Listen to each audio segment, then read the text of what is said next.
começou um movimento de vários profissionais que começaram a pensar assim: esse tipo de modelo de desenvolvimento de produto eu não consigo. Eu preciso ter uma maneira mais lightweight, né? É a palavra que o americano adora utilizar, mais leve para desenvolver produto de software. Foi daí que começou a surgir várias iniciativas independentes para desenvolver produtos de software, que culminou lá em 2001 numa coisa chamada Manifesto Ágil. Foi quando esses principais personagens se reuniram e falaram assim: olha, durante os anos 90, nós estamos indo numa mesma direção, mesmo que de forma independente. E aí teve o Manifesto Ágil. Daí saiu os métodos ágeis, e um desses métodos ou frameworks é o tal do Scrum, que nasceu lá nos anos 90. E no nascimento do método Scrum, e aí que é interessante você saber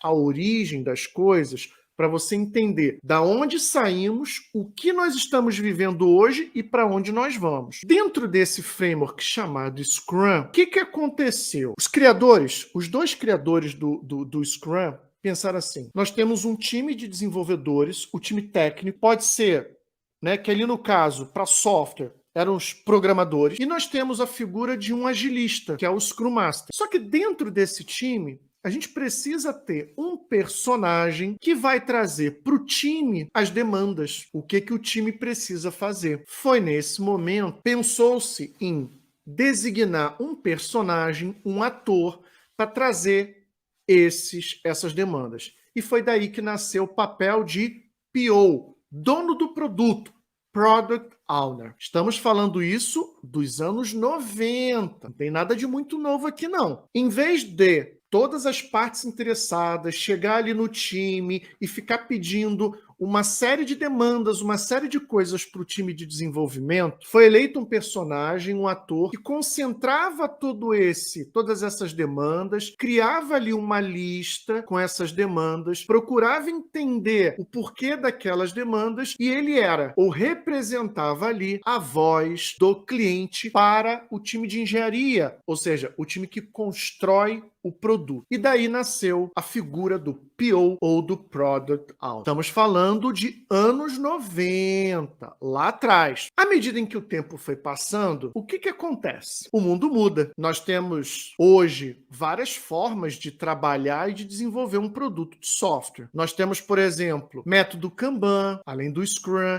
tinha lá o XP, e existem diversos outros métodos que não são necessariamente métodos ágeis e que podem ser utilizados por times que estão desenvolvendo o produto, ok? De lá para cá, a figura do PO amadureceu. Não é mais apenas aquela figura lá do passado que trazia as demandas, empacotava e entregava para o time de engenharia ou para o time de desenvolvimento. Percebeu-se a necessidade de que esse ator, o PO, o Product Owner, precisa ser um personagem, um ator que vai além de trazer as demandas para o time. Esse personagem, esse profissional, o Product Owner, ele precisa entender o que é realmente um produto, entender que esse produto, quando colocado no mercado, ele precisa ser colocado no mercado de uma forma fluida, ele precisa entender que esse produto vai concorrer com outros produtos, ele precisa comparar esse produto com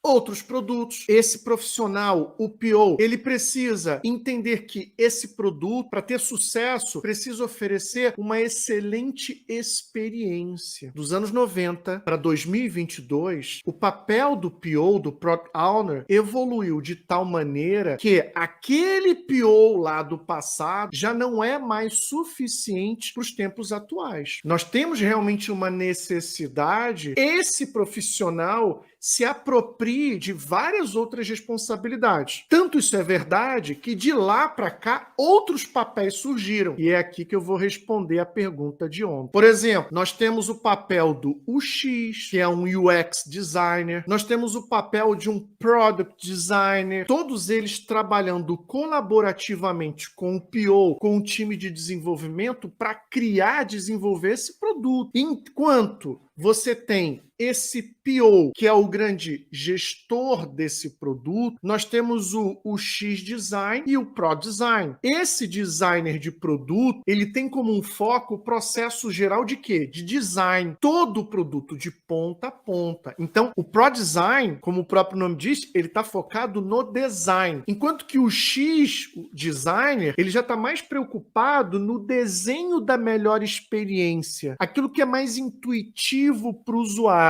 Exemplo, quando ele está pensando na telinha, o X-Design, se escutar isso eu falar que ele está desenhando telinha, ele faz isso, né? Mas é claro que ele vai muito além disso. Ele está pensando na experiência e não só desenhando telinha. Mas quando ele está montando ali um wireframe, ele está pensando assim, o que é mais intuitivo? Eu colocar esse botão do lado direito ou esse botão do lado esquerdo? Então ele precisa, conhecendo ali comportamento humano, ele vai, então, criar a melhor experiência. Já o Pro Designer, o designer do produto, ele está olhando muito para essa experiência de ponta a ponta. Então, o Pro Designer, por exemplo, ele vai muito além da estética do produto. Ele já tem um olhar mais estratégico quando ele trabalha com o PO no desenvolvimento dessa solução. Então, ele está muito mais focado na resolução dos problemas, em utilizar o design como ferramenta para resolver os problemas, apoiando o gestor do produto que tem a propriedade, né, sobre si desse produto. Por quê? Uma boa interface de usuário, ela vai fazer com que aumente a taxa de conversão de, por exemplo, um site. Vamos pegar um exemplo aqui. Quem é que gosta? Eu não sei você, mas assim, eu sempre comprei passagem aérea naqueles sites das companhias, né? Hoje a gente tem sites com uma melhor experiência, como 123 milhas, Decolar. Para mim, a experiência é um pouquinho melhor. Mas como que eram, há 5 anos atrás, os sites da Gol, da Azul, da TAM? Eram insuportáveis. A experiência era péssima, péssima mesmo. Você entrava lá, toda vez que você clicava num campo, ele dava refresh na tela e você não conseguia, você perdia os dados, ou toda hora brotava um pop-up na sua frente. O Pro Designer está olhando a resolução de um problema de ponta a ponta do produto e o X está olhando na melhor experiência. Já o PO, ele é esse grande gestor ali do produto, né? Ele está apoiando, está fazendo toda essa gestão do produto.